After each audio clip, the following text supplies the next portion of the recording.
Hello friends, welcome to UP exam update.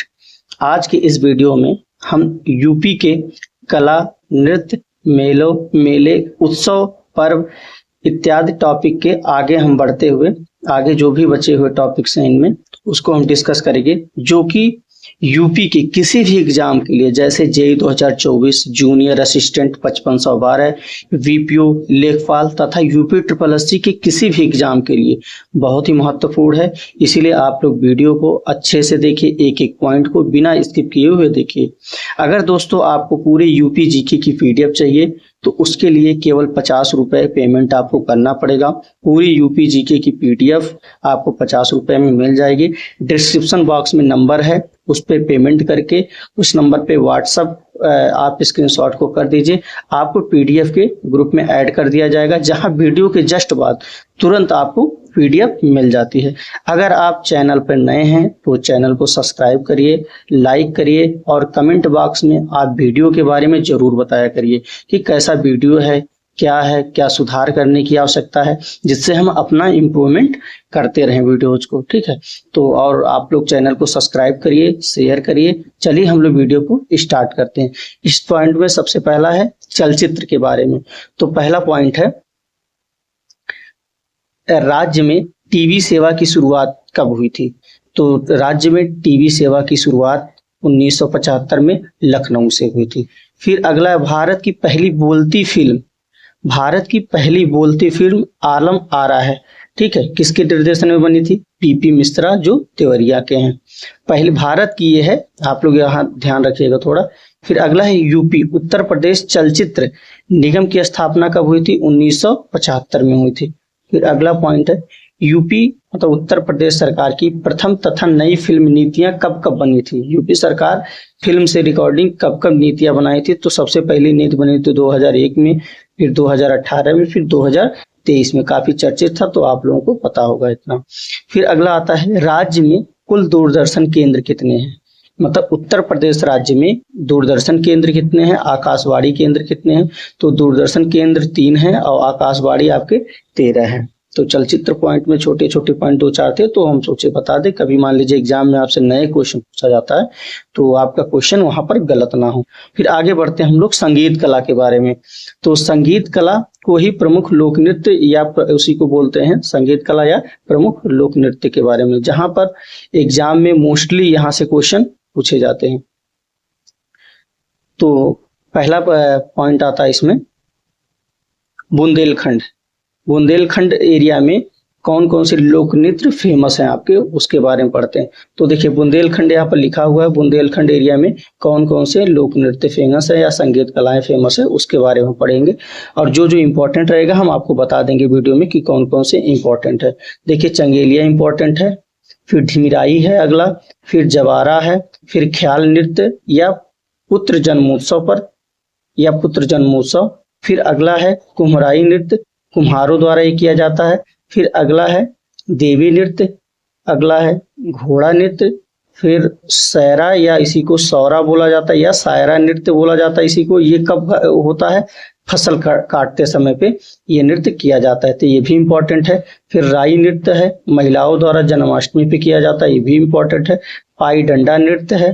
फिर अगला है कानरा नृत्य है, ये किसी उत्सव पर धोबी समाज के कलाकारों द्वारा किया जाता है कानरा नृत्य। ज्यादा लिखा नहीं गया है, इम्पोर्टेंट लिखा गया है, तो आप लोग इसको याद रखिएगा। जिसमें चंगेलिया इंपॉर्टेंट है, ढिमिराई भी इंपॉर्टेंट है, जवारा भी इंपॉर्टेंट है, ख्याल जो नृत्य है ये भी इंपॉर्टेंट है।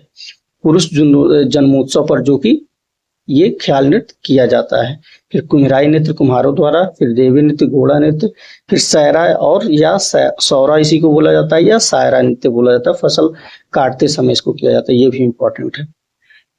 फिर अगला हम आगे बढ़ते हैं, ब्रज क्षेत्र में कौन कौन से नृत्य आपके फेमस है, लोक नृत्य। ब्रज क्षेत्र में देखिए कीर्तन नृत्य है, नरसिंह नृत्य है, रास नृत्य है, रासक दंड नृत्य है, मयूर नृत्य है। काफी एग्जाम में पूछा गया है, आप लोग ध्यान रखिएगा। ब्रज क्षेत्र का ये नृत्य है जिसमें मोर पंख पहन करके ये नृत्य किया जाता है। फिर अगला है झूला नृत्य, फिर चरकूला नृत्य, चरकुला नृत्य भी बहुत फेमस है। इसमें होता क्या है, 108 दीपों का पिंजरा या चरकुला सिर पर रख के महिलाओं द्वारा ये नृत्य किया जाता है, चरकुला नृत्य। तो मयूर नृत्य, चरकुला नृत्य, ये दोनों बहुत ही इंपॉर्टेंट है। और इसमें एक है रास नृत्य है, ये भी इंपॉर्टेंट है। फिर अगला है घड़ा नृत्य। घड़ा नृत्य में रथ पहिए के ऊपर घड़ा रख करके ये नृत्य होता है। फिर लठ मार होली नृत्य होता है। ये सब ब्रज क्षेत्र के इंपॉर्टेंट नृत्य थे, लोक नृत्य। फिर आगे बढ़ते हैं पूर्वांचल क्षेत्र में, देखिए क्या कौन से नृत्य फेमस हैं। हम लोग बात कर रहे हैं, देखिए ऊपर टॉपिक है लोक नृत्य के बारे में। तो ब्रज क्षेत्र हो गया, अगला बढ़ते हैं पूर्वांचल क्षेत्र में। देखिए सबसे पहला है नटवरी नृत्य। ये बहुत इंपॉर्टेंट है, काफी एग्जाम में पूछा जाता, सीधे सीधे पूछ लेगा कि नटवरी नृत्य किस एरिया में फेमस है, लोक नृत्य किस एरिया में फेमस है, पूर्वांचल, ब्रज या बुंदेलखंड। तो आपको लगाना होगा पूर्वांचल क्षेत्र में। या आपको क्वेश्चन पूछ लेगा पूर्वांचल क्षेत्र का कौन सा नृत्य है, उसमें नटवरी नृत्य दे देगा, या और दूसरा 2-3 नृत्य कोई दे देंगे, कोई ब्रज क्षेत्र का, कोई बुंदेलखंड का। तो आपको नटवरी नृत्य लगाना रहेगा। इस टाइप से क्वेश्चन पूछा जा सकता है। तो नटवरी नृत्य काफी बार पूछा गया, तो आप लोग ध्यान रखिए पूर्वांचल क्षेत्र का नृत्य है, जो अहिर समाज या यादव समाज के द्वारा ये नृत्य किया जाता है। फिर कट घोड़वा नृत्य, ये भी इंपॉर्टेंट है, काफी बार पूछा गया है। झूमर नृत्य, ये भी इंपॉर्टेंट है, काफी बार पूछा गया है, जो मांगलिक अवसर पर महिलाएं एक दूसरे का हाथ पकड़ के झूमर नृत्य करती हैं। फिर है गोडव नृत्य, डोमकच नृत्य, जो डोम समाज के द्वारा किया जाता है। फिर विदेशिया नृत्य, विदेशिया भी काफी एग्जाम में पूछा गया है, जो पति के विदेश जाने पर पत्नी द्वारा करोड़ प्रदान के लिए यह नृत्य किया जाता है। फिर अगला है शिव बारात नृत्य, ये भी इंपॉर्टेंट है, जो भूत प्रेतों का रूप, इसमें क्या होता है, शिव बारात में भूत प्रेतों का रूप बना करके यह नृत्य किया जाता है। फिर अगला है कहरौआ नृत्य। फिर ढिंढिया नृत्य, ढिंढिया नृत्य में महिलाएं छिद्र युक्त मटके में दीप जला करके ये नृत्य करती हैं। फिर अगला है नटुआ नृत्य। नटुआ नृत्य देखिए, नटुआ लोग द्वार द्वार जाकर के ये नृत्य करते हैं, ये भी फेमस नृत्य है, तो ये भी इंपॉर्टेंट है, आप लोग याद रखिएगा। आगे बढ़ते हैं, धोबिया नृत्य, धोबी समाज के द्वारा किया जाता है। नकटौरा नृत्य, महिला पुरुष का वेश धारण करके ये नृत्य करते हैं नकटौरा नृत्य में। तो इसमें देखिए इंपॉर्टेंट एक बार हम फिर से बता देते हैं, उनको तो आप लोगों को याद रखना है, बाकी जितने नृत्य लिखे गए हैं वो इंपॉर्टेंट है, लेकिन जो हम बता दे रहे हैं वो ज्यादा इंपॉर्टेंट है, उसको आप लोग बिल्कुल ध्यान रखिए। बाकी अगर पूरा याद रख लेते हैं तो अच्छी बात है। देखिए बताते हैं, जिसमें नटवरी नृत्य इंपॉर्टेंट है, कट घोड़वा नृत्य, झूमर नृत्य, फिर अगला आ जाता है डोमकच नृत्य, फिर विदेशिया, शिव बारात नृत्य, ढिंढिया नृत्य, नटुआ नृत्य, फिर नकटौरा नृत्य। इतना याद रखिएगा, बाकी और तो 1-2 और बचे हैं, उनको आप लोग ऐसे ध्यान में जनरली रखिएगा कि किस एरिया का ये नृत्य है। फिर अगला आता है चौरसिया नृत्य। देखिए चौरसिया नृत्य कहाँ पर किया जाता है, जौनपुर में कहारों द्वारा किया जाता है। तो पूछ लेगा सीधे सीधे चौरसिया नृत्य, ये भी इंपॉर्टेंट है, काफी बार पूछा गया है। चौरसिया नृत्य कहाँ का फेमस है, जौनपुर कहारों द्वारा किया जाता है। ये जौनपुर, ये थोड़ा सा मिस्टेक हो गया है, तो इसको हम करेक्ट कर देंगे नेक्स्ट वीडियो में, थोड़ा सा यहाँ लिखने में मिस्टेक हो गया है। चलिए ठीक है, आगे बढ़ते हैं। आप लोग सर्च करके भी सही कर लीजिएगा अपने नोट्स में, थोड़ी कभी कभी टेक्निकल या क्लिनिकल मिस्टेक हो जाती है लिखने में। और जितने लोग चैनल पे नए हैं, आप लोग चैनल को सब्सक्राइब जरूर करिएगा। और अगर किसी को पीडीएफ चाहिए, पूरा यूपी स्पेशल का पीडीएफ, पूरा यूपी जीके का पीडीएफ केवल 50 रुपए में आपको मिल जाएगा। डिस्क्रिप्शन बॉक्स चेक करिएगा, वहां पर एक नंबर है, नंबर पे आप पेमेंट करके, उसी नंबर पे व्हाट्सएप भी है, वहां पर स्क्रीनशॉट शेयर कर देंगे, आपको पीडीएफ के ग्रुप में ऐड कर दिया जाएगा, जो कि इतना सिस्टमेटिक ढंग से आपको नोट्स सोचिए बना करके दिया जा रहा है। और एग्जाम में आप बैठेंगे तो आपको क्वेश्चन यहाँ से बाहर नहीं मिलेगा। चलिए हम बढ़ते हैं आगे। अवध क्षेत्र में कौन से नृत्य फेमस है, देखिए अवध क्षेत्र में देखिए पहला फरुआई नृत्य इंपॉर्टेंट है, कई एग्जाम में पूछा गया। इसमें क्या होता है, पांव व कमर में घुंघरू बांधकर लाठी डंडों के साथ यादव समाज जो है, ये भी यादव समाज के द्वारा ही नृत्य फरुआई नृत्य किया जाता है, ये अवध क्षेत्र में फेमस है। फिर अगला बधाई नृत्य है, ये भी इंपॉर्टेंट है। फिर जोगनी नृत्य है, रामनवमी पर पुरुष स्त्री का रूप बना करके जोगनी नृत्य करता है, ये भी फेमस है, याद रखिए। फिर बहुरूपिया नृत्य है, नौवा नृत्य है, ढफला नृत्य है, फिर अगला है सुराही नृत्य, सुराही नृत्य भी फेमस है, आप लोग याद रखिएगा। फिर ढेंढिया नृत्य, मिट्टी की जालीदार मटका लेके द्वाबा क्षेत्र में देखिए फेमस है ढेंढिया नृत्य। इसमें भी फरुआई इंपॉर्टेंट है, बधाई नृत्य, जोगनी नृत्य इंपॉर्टेंट है, बहुरूपिया नृत्य इंपॉर्टेंट है। फिर अगला है सुराही नृत्य फेमस है, फिर ढेंढिया नृत्य फेमस है। इतना तो आप लोग याद रखेंगे।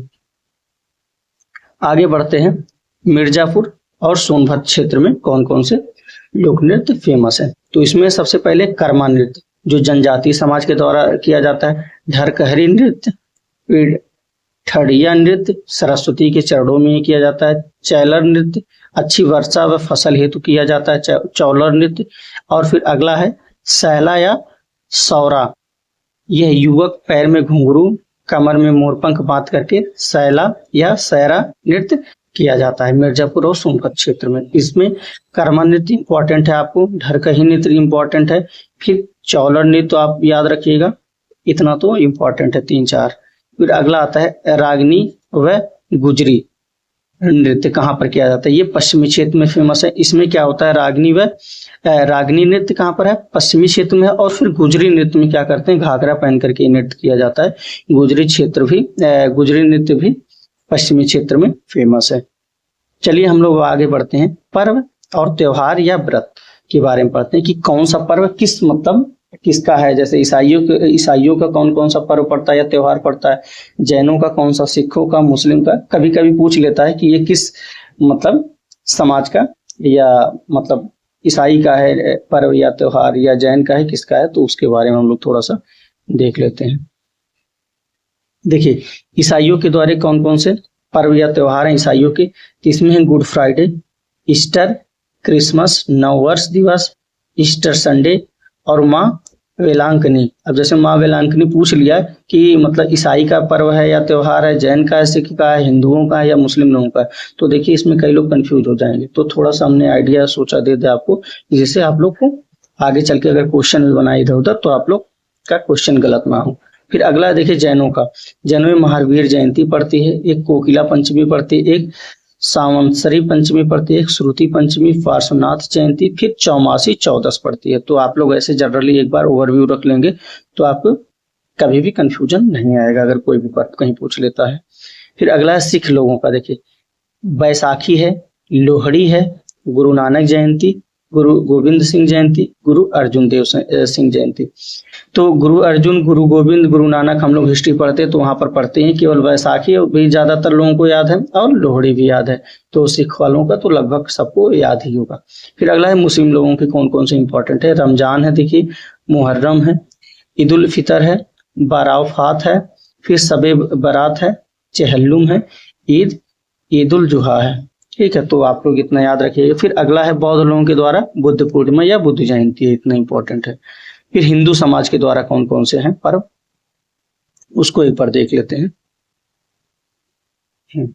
देखिए हिंदू लोगों का मकर संक्रांति या इसी को खिचड़ी बोला जाता है, फिर मौनी अमावस्या है, बसंत पंचमी में सरस्वती पूजा की जाती है, महाशिवरात्रि, होली, चैत नवरात्रि, रामनवमी इसी को महानवमी भी बोला जाता है, अक्षय तृतीया, वैसाखी, गंगा दशहरा, तीज, नागपंचमी, गणेश चतुर्दशी, श्रावणी या रक्षाबंधन इसी को अभी जस्ट बीता है, कृष्ण जन्माष्टमी, नवरात्रि, दीपावली, भैया दूज, गोवर्धन पूजा, गुरु पूर्णिमा, शरद पूर्णिमा, कार्तिक पूर्णिमा, करवा चौथ, छठ, अक्षय नवमी, बूढ़वा मंगल, अनंत चतुर्दशी, देवोत्थान एकादशी।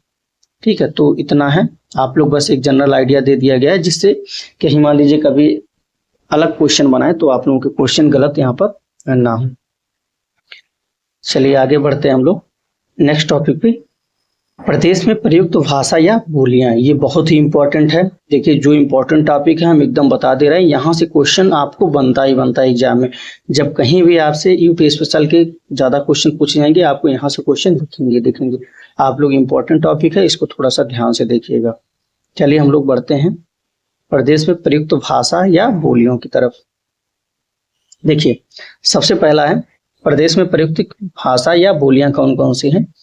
सबसे पहला है ये हिंदी की उपभाषाएं, कितनी है, 5 हैं। देखिए लिखी गई है, हिंदी की उपभाषाएं कितनी है, 5 हैं।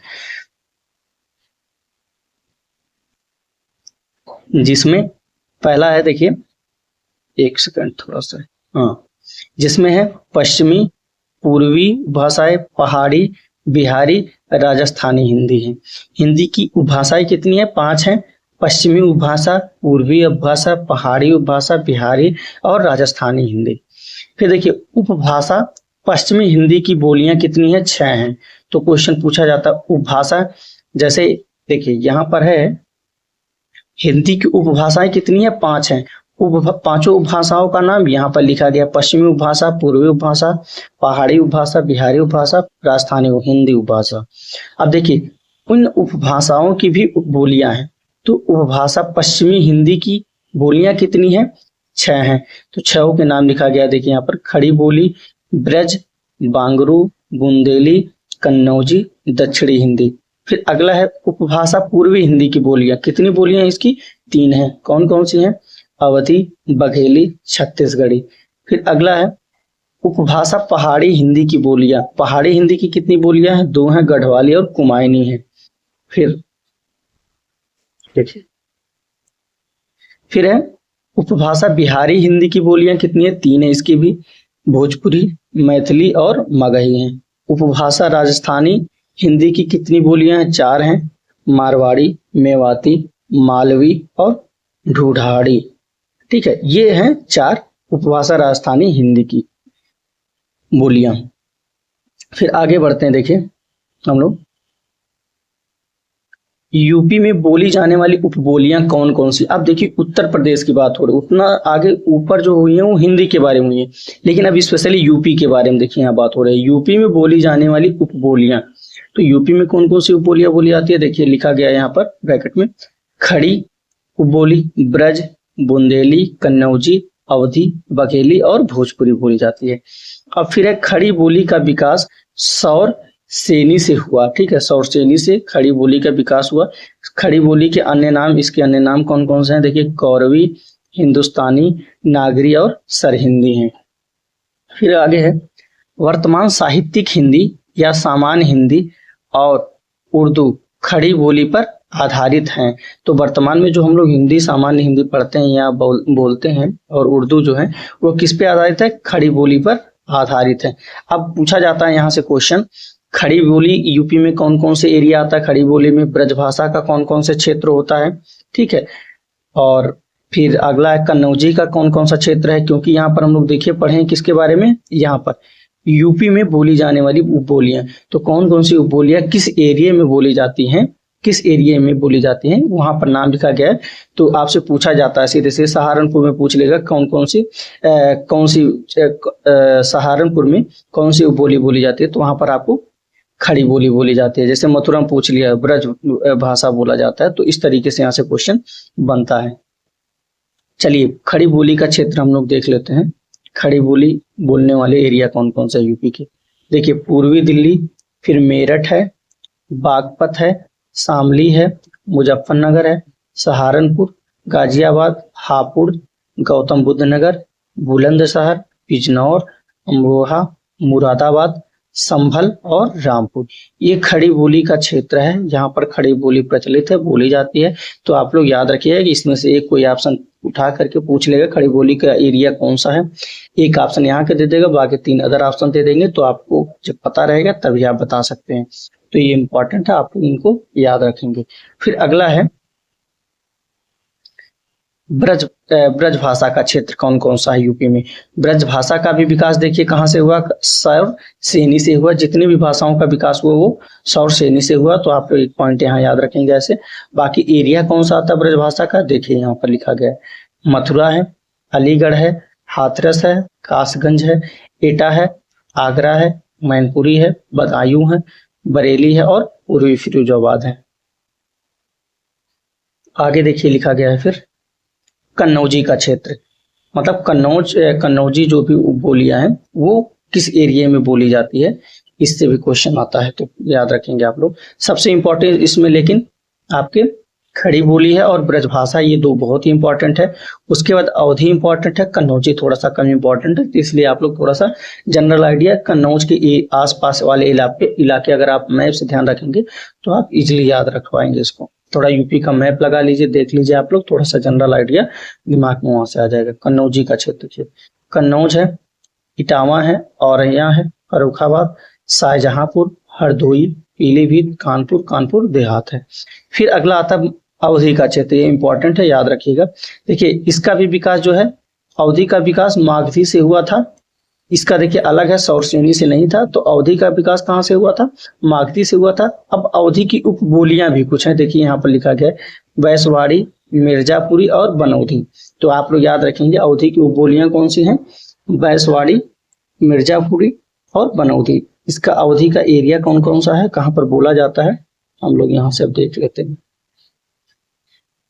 देखिए अयोध्या, गोंडा, बलरामपुर, श्रावस्ती, बहराइच, लखीमपुर खीरी, सीतापुर, लखनऊ, बाराबंकी, उन्नाव, रायबरेली, अमेठी, सुल्तानपुर, प्रतापगढ़, फतेहपुर, कौशाम्बी, प्रयागराज, मिर्जापुर के कुछ भाग में अवधि क्षेत्र है, अवधि बोली जाती है। तो मिर्जापुर का थोड़ा सा पार्ट कहीं कहीं पर, ठीक है। फिर आगे है, एक सेकंड, हाँ आगे है भोजपुरी। भोजपुरी का विकास अर्धमागधी से हुआ। इसका जो मुख्य केंद्र है वो भोजपुर बिहार है। प्रदेश में सबसे अधिक लोगों द्वारा बोले जाने वाली उपबोली भोजपुरी ही है, इंपॉर्टेंट है, याद रखेंगे। प्रदेश में सबसे अधिक लोगों द्वारा बोली जाने वाली उपबोली कौन सी है? वो भोजपुरी ही है। भोजपुरी का एरिया हम लोग देख लेते हैं कि कौन कौन सा एरिया है। देखिए मिर्जापुर, चंदौली, संत रविदास नगर, वाराणसी, जौनपुर, गाजीपुर, मऊ, बलिया, आजमगढ़, अंबेडकर नगर, देवरिया, कुशीनगर, गोरखपुर, महाराजगंज, संत कबीर नगर और सिद्धार्थ नगर। यहाँ पर भोजपुरी का एरिया, भोजपुरी बोली जाती है, तो आप लोग याद रखेंगे। फिर अगला है बुंदेली का क्षेत्र कौन कौन सा है? बुंदेली का देखिए इसका भी विकास सौरसेनी से हुआ। केवल अवधि का देखिए अलग हुआ है और मगधी भोजपुरी का अलग हुआ है, बाकी बुंदेली का। और ऊपर आपके ब्रजभाषा, देखिए ऊपर है ब्रजभाषा और खड़ी बोली का भी सौरसेनी से हुआ है, लेकिन अवधि का मागधी से हुआ है और भोजपुरी का भी अर्धमागधी से हुआ है। ये दोनों का सेम है, तो आप लोग यहाँ से आइडिया रखिएगा। देखिए बुंदेली का क्षेत्र कौन कौन सा? झांसी है, ललितपुर है, जालौन है, हमीरपुर है, महोबा है, बांदा और चित्रकूट है। फिर आगे है बघेली का मुख्य केंद्र जो है, बघेली का मुख्य केंद्र रीवा एमपी है। इसका विकास, बघेली का विकास अर्धमागधी अपभ्रंश से है, इसका भी अर्धमागधी से है। प्रदेश में सबसे कम लोगों द्वारा बोली जाने वाली उपबोली कौन सी है? बघेली है, इंपॉर्टेंट है, याद रखिएगा। बघेली का क्षेत्र कौन कौन सा है? बांदा है, चित्रकूट है, प्रयागराज और मिर्जापुर, सोनभद्र के एमपी से लगे हुए कुछ भाग जो है वहां पर बघेली बोली जाती है। यहाँ बुंदेली है देखिए, और बघेली है, कंफ्यूज मत होइएगा। बुंदेली सौरसेनी से और बघेली का अर्धमागधी से विकास है, तो इसलिए कंफ्यूजन ना हो। और आगे दो नोट पॉइंट करके लिखा गया। कल्की महोत्सव कहाँ पर मनाया जाता है? होता है संभल में होता है। आयुर्वेद महोत्सव कहाँ पर होता है? झांसी में होता है। ये रही आज की पूरी क्लास। आपको पीडीएफ के लिए डिस्क्रिप्शन बॉक्स चेक करिएगा, वहां पे नंबर है। पूरे यूपी स्पेशल, ऐसा नहीं केवल इसी वीडियो, पूरा यूपी स्पेशल आपको 50 रुपए में पीडीएफ प्रोवाइड किया जाता है। और इस वीडियो के बाद जैसे यूट्यूब पे पड़ता है आपको वहां पर पीडीएफ प्रोवाइड की जाती है। इसीलिए जिनको भी पीडीएफ की जरूरत है वो लोग 50 रुपए पेमेंट करके, डिस्क्रिप्शन बॉक्स में नंबर है, उस नंबर पे पेमेंट करके, उसी नंबर पे व्हाट्सएप भी है, स्क्रीनशॉट आप सेंड कर दीजिए, आपको वहां पर पीडीएफ मिल जाएगी। इसके साथ साथ अगर आपको कंप्यूटर का भी पीडीएफ चाहिए, पीडीएफ के लिए, वहां उसके लिए भी आपकी केवल और केवल 50 रुपए ही फीस रखी गई है पीडीएफ के लिए। बाकी यूट्यूब पर फ्री ऑफ कास्ट में वही पीडीएफ पढ़ाई जाती है। तो आपको अगर पीडीएफ की जरूरत हो तो केवल मात्र 50 रुपए पेमेंट करना रहेगा उसी नंबर पे। यूपी स्पेशल के लिए भी और कंप्यूटर के लिए भी 50 रुपए, दोनों मिला करके 100 रुपए पेमेंट करिए। दोनों के पीडीएफ ग्रुप में आपको ऐड कर दिया जाएगा और वीडियो के बाद तुरंत वहां पे पीडीएफ मिल जाती है। बाकी के लिए आप लोग पढ़ाई करिए, मिलते हैं हम लोग नेक्स्ट वीडियो में। धन्यवाद।